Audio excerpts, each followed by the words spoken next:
selamat datang di obrolan santai. Adil ka talino, basuramin ka suraga, basengat ka jubata. Harus. Baik, kita malam ini kedatangan tamu kita, bintang lah. Bintang tamu kita, Bung Saleh Purwanto. Bintang banget ya. Eh, Kenapa saya tertarik dengan Bung Saleh Purwanto ini adalah Bung Saleh Purwanto ini adalah salah satu figur anak muda yang menggeluti berbagai macam organisasi yang pada saat ini ya nantilah Bang Saleh ceritakan organisasi yang Bang Saleh. Saya mau bertanya Bang Saleh ini dari kampung mana asalnya? Kalau kita kan dari Desa Babai. Babai. Ya, anak-anak desa juga. Di daerah mana itu? Barito Selatan. Barito Selatan. Kenapa Bang Saleh sampai di Moratewe? Ceritakan awalnya. Karena kalau dulu itu kan di Desa Babai itu ya pekerjaan merotan ya. Iya. Merotan habis itu ikan, dan kebetulan ya memang ibu sama bapak itu merantau. Jadi ke Moratewe, jadi kita tinggal waktu itu setelah lulus SMP baru kita menyusul. Oh, ikut orang tua. Ya. Oh, ikut orang tua. Ikut orang tua ya, menyusul sampai dengan hari ini. Jadi Bang Saleh itu sekolahnya di mana dulu? Kalau saya sekolah di ini di SDN-nya di Babai, SMP di Babai, dan SMA-nya itu masuk SMIK. Kebetulan waktu itu pengen banget jadi apa? Jadi karena hobi gambar. Jadi arsitek maunya waktu itu. Tapi kebetulan karena orang tua kita miskin, ya akhirnya kita masuk sekolah kejuruan karena pertama di bawah yayasan. Habis itu sekolah menengah ilmu kejuruan itu kita mau ngambil desain waktu itu, desain rumah. Dan kita maunya dulu di daerah Palangkaraya karena ada yang apa SMK yang bagus waktu itu, tapi karena memang tidak mampu ya udah kita ikut itu, dan ternyata di bawah yayasan itu tidak berjalan lama ya kita akhirnya broken. Jadi saya paket C terakhirnya. Ya itu kan semua pendidikan itu sama. Ya. Walaupun misalnya Bang Saleh pakai C, tapi hasilnya sekarang itu udah kelihatannya pakai C. Enggak juga. Kuliahnya di SDE. Jadi setelah waktu itu ada persamaan, saya tidak mau ngambil persamaan waktu itu karena ada beberapa teman ngambil persamaan di SMA 1 dan SMA 2. Saya tidak ngambil dan saya langsung teman-teman waktu itu ditawarin ke dinas-dinas kan, mau honor dan sebagainya. Kebetulan ada salah satu bapaknya ya lumayan lah di dinas itu, disuruh saya dengan anaknya itu, dan teman kita yang waktu kecil itu hari ini PNS sudah. Tapi karena memang saya tidak apresiasi pada diri saya kalau masuk PNS. Oke. Artinya walaupun bukan PNS kita masih bisa berkarya. Artinya ya teman-teman yang di PNS kita support. Iya. Cuma kalau saya pribadi memang saya tidak minat di dunia PNS ataupun dunia yang kerjanya terlalu kaku gitu. Oke. Sekarang tadi masalah pendidikan Bang Saleh. Nah sekarang Kuliahnya di DSTS ini aja, Moratewe. sekarang organisasi Bang Saleh. Dari Bang Saleh sekolah, kuliah sampai pada saat ini kan. Yang saya tahu itu kan yang terakhir kan Karang Taruna. Tapi masih banyak lagi nih. Tolong ceritakan Bang Saleh. Kalau organisasi ini kita mengalir aja. Karena memang saya dari dulu di organisasi itu dari SMIK itu kita pernah pesantren kilat 3 hari. Iya. Dan itu salah satu piagam pertama saya, meskipun orang sholat kita masih ngelandau gitu, jadi tapi asik lah dunia itu. Dan berhasil juga ikut walaupun melandau. Disitulah saya mulai belajar organisasi, dan ternyata banyak teman kita ketemu dari beberapa sekolah waktu itu, dan akhirnya saya coba mencari teman karena memang tidak ada teman yang mengajak waktu itu. Jadi saya mencari teman, dan salah satunya ada, ya saya anggap dia guru tidak juga, tapi salah satu mentor saya, karena saya selalu jalan ke rumahnya dan dengarkan mereka diskusi. Karena memang kalau kita kumpul dengan teman-teman sebaya waktu itu ya bawaannya minum. Iya, iya, iya. Karena apalagi saya besar-besar di daerah pasar. Empat orang ngumpul, kadang-kadang cair waktu itu meter juga, jadi ya paling minum, gitar-gitar, sama pada intinya. Nah, kalau saya pikir kalau saya di situ terus saya tidak berkembang. Akhirnya saya coba dengarkan teman-teman yang agak dewasa itu, jadi saya beralih Ke teman yang lebih dewasa, ya. bukan teman yang sebaya. Kalau teman yang sebaya itu kan yang ukuran kita tapi pemikirannya masih ini. Karena anggapan Bang Saleh, teman yang lebih dewasa itu adalah mentor bagi Iya, Bang Saleh. mentor. Jadi kita sering dengarkan mereka, kebetulan mereka itu memang sudah bergelut di dunia organisasi, jadi ya kita dengarkan mereka, belajar perlahan. Sampai saat ini berapa organisasi yang Bung Saleh pegang ataupun Bung Saleh jalankan sekarang? Kalau organisasi ini Sombong sedikit nggak apa-apa Bang Saleh. mau sombong gimana ya? Iya. Kalau organisasi ini sebenarnya saya tidak mencari. Tidak mencari.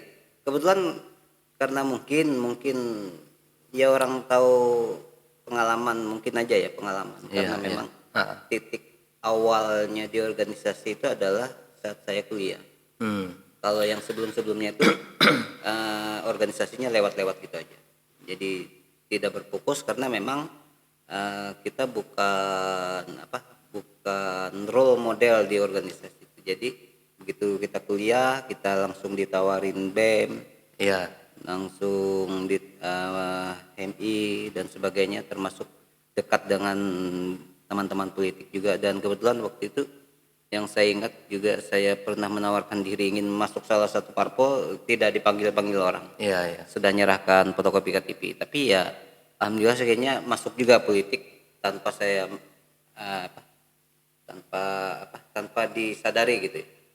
Dan kalau organisasi banyak sih sebenarnya. Iya, makanya saya bilang tadi sombong sedikit nggak apa-apa. Cuma itu tadi dari beberapa organisasi yang hari ini jalan bersamaan itu ada hampir 5. Iya.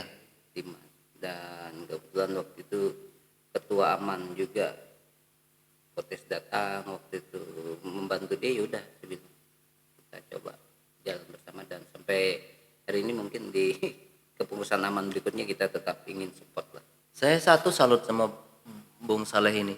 Banyak organisasi yang dia jalankan, apa nggak capek Bung Saleh? Ini pertanyaan akar ini. Banyak orang yang melihat itu. Iya, iya. Dari sudut pandangnya ya. Iya. Jadi gimana ya katanya? Kamu banyak banget organisasi, bagaimana membagi waktu? Iya, yes, itu yang pertanyaan dari di pikiran saya tadi. Saya bilang waktu berorganisasi itu tidak sama 24 jam. Nah, kebetulan berorganisasi ini pusing aja, saya bilang. Pusing karena pernah juga kita rapat tabrakan Iya. Kita atur jadwal. Coba saya bilang tadi, asiknya di dalam dunia organisasi ini kan sebenarnya kuliah di luar. Kuliah gratis. Ya. Kuliah di luar yang artinya benar-benar kita kuliah bermasyarakat. Kalau kuliah di kampus itu kan teori masih. Kalau ini praktek. Jadi kita membaginya itu ya sebisa-bisa kita aja. Memang rentetannya ya konsekuensi sibuk seperti apalah, kayak orang itu setrikal sana sini. Tetapi itu malah menjadi penyemangat sebenarnya untuk Bang Saleh. Kalau saya justru kalau diam saya pusing. Pusing maksudnya itu kalau cuma kongko santai gitu ya. Iya, iya. Tanpa ada obrolan yang positif itu saya bingung. Pusing akhirnya. Jadi dari sekian banyak Bang Saleh mengikuti organisasi, pengalaman sudah banyak juga. Bahkan dulu sempat jurnalis ya. Sampai hari ini Mas. Sampai hari ini masih jurnalis. Iya. Karena memang itu awal-awal saya. Oh ya, ya. Jadi sampai hari ini dan saya memegang kartu biru juga. Oke.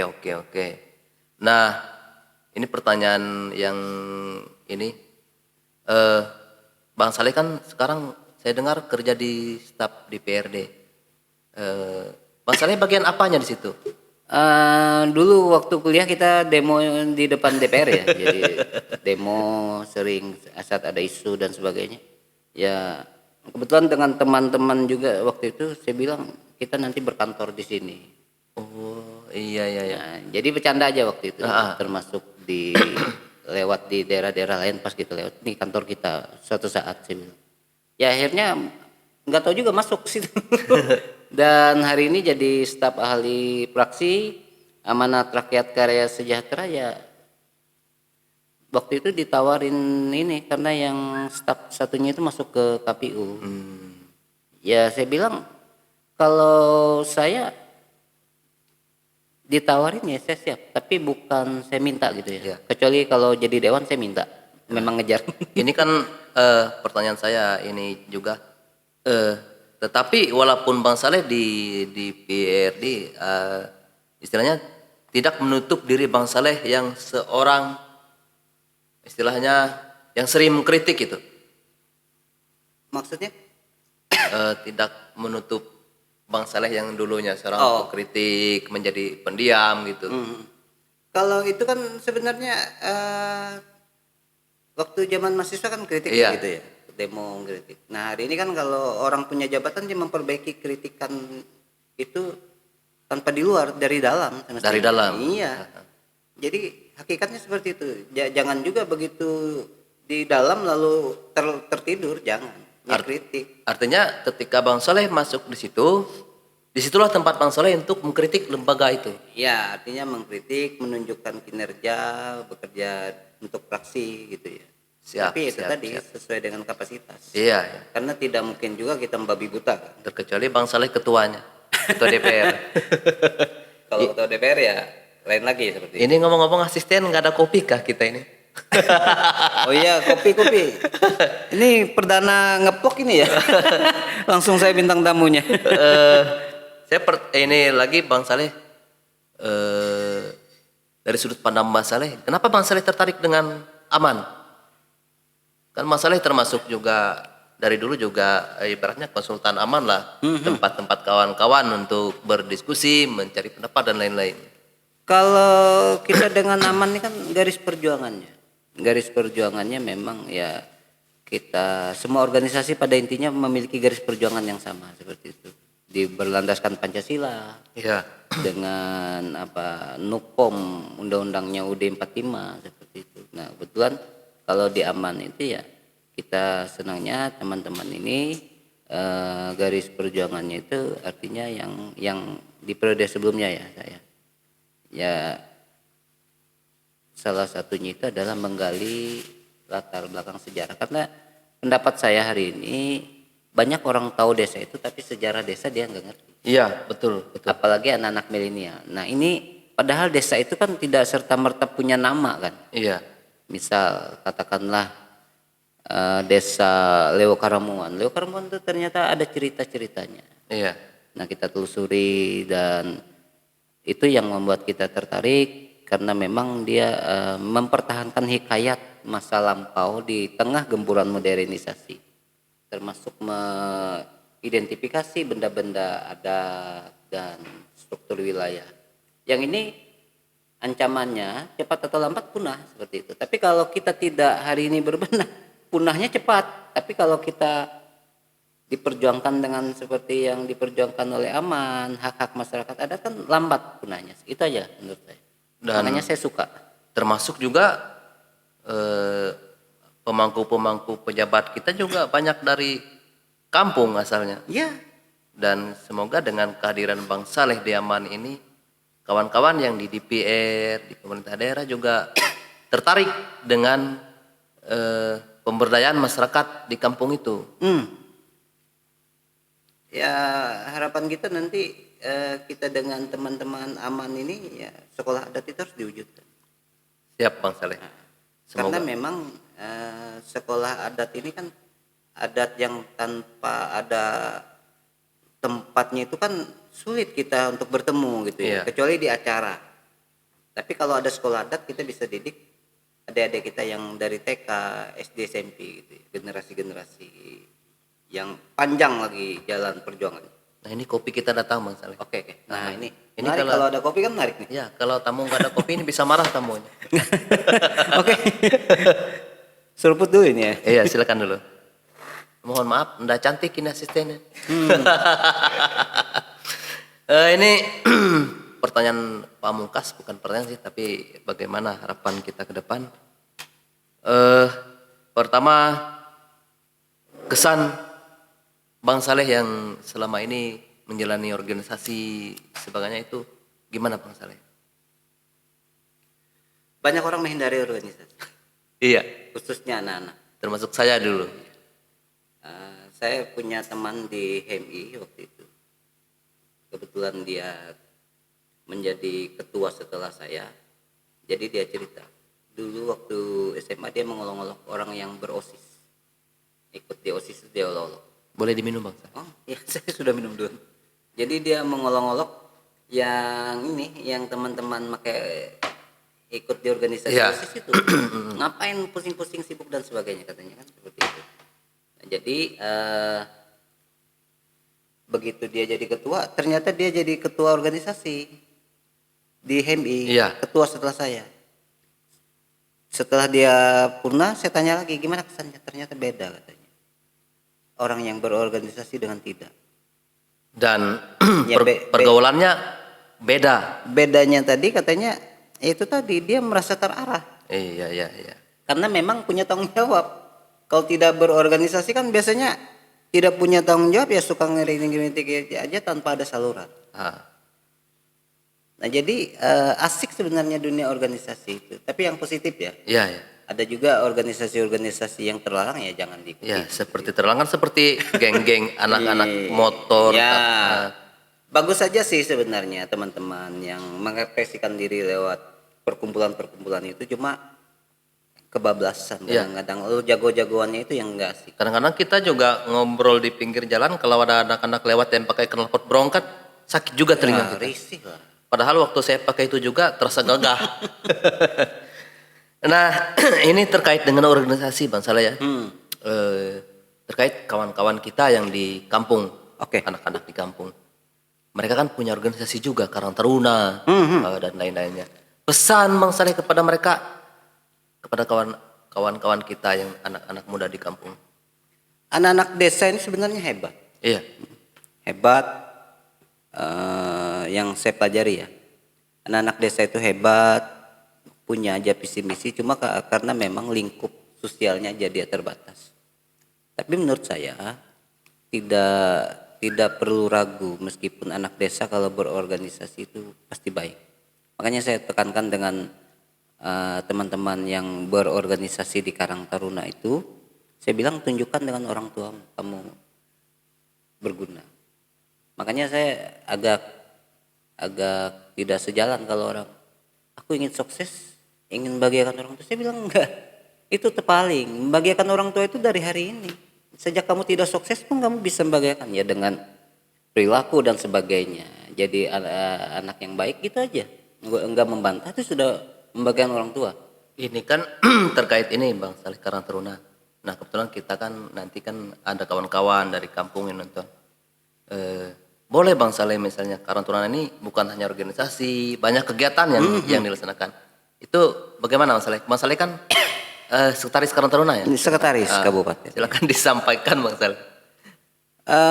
Karang Taruna ini sebenarnya wadah kumpulan anak-anak muda yang menyatukan pikirannya. Nah makanya saya bilang, kalau ini kan kita mau BBKT kelima nih, Oh ya, di Benangin, mudahan Kecamatan Ria Timur. mudahan saya bisa ke sana. Ya harus lah, harus ikut ke sana. Ini yang kelima, dan alhamdulillah satu-satunya kabupaten di Kalteng yang konsisten melaksanakan BBKT. Dan kita yang pertama tingkat kabupaten. Kalau sebelumnya kita ikut provinsi, nah dari provinsi itulah kita belajar. Kabupaten semestinya kita punya seperti itu. Nah alhamdulillah waktu itu berjalan apa adanya sampai dengan hari ini. Nah jadi di Karang Taruna ini saya bilang, kita berkumpul itu meninggalkan identitas. Kami tidak peduli Anda dari bintang, bulan, langit, bawah bumi. Yang ada adalah Anda pemuda Iya. Barito Utara, bersatu kita kumpulkan potensi ini, kita bersendagurau, kita tukar pengalaman dan pemikiran untuk membangun. Tidak pandang dia anak orang kaya, Ya. anak orang istilahnya kurang berada. Di Mau Karang Taruna dia dia sama statusnya. Pintar atau tidak pintar kita gabung nih. Dia agamanya Kristiani, non Muslim dan sebagainya atau keharingan, kita kumpul nih. Kita tinggalkan itu, kita menyatukan potensi pemuda, kita bicara tentang kemajuan-kemajuan bertutur. Luar biasa. Semoga Karang Taruna ini menjadi tonggak pimpinan bagi pemuda-pemuda kita. Ya. Karena pimpinan ini banyak, Bang. Di desa, kepala desa, di PD, di kecamatan, macam-macam lah saya mau pimpin. Termasuk Bang Saleh sudah berhasil memimpin keluarga sendiri. Ya. Baik, terima kasih Bang Saleh atas kehadirannya di obrolan santai malam ini. Semoga kita bisa berjumpa lagi Baik, di baik. sesi yang berikutnya di tema yang Berbeda lain. lagi gitu. Ya, mungkin itu selamat malam Oke. Bang Saleh. Terima kasih. Terima kasih atas kerjasamanya kawan-kawan. Silakan subscribe.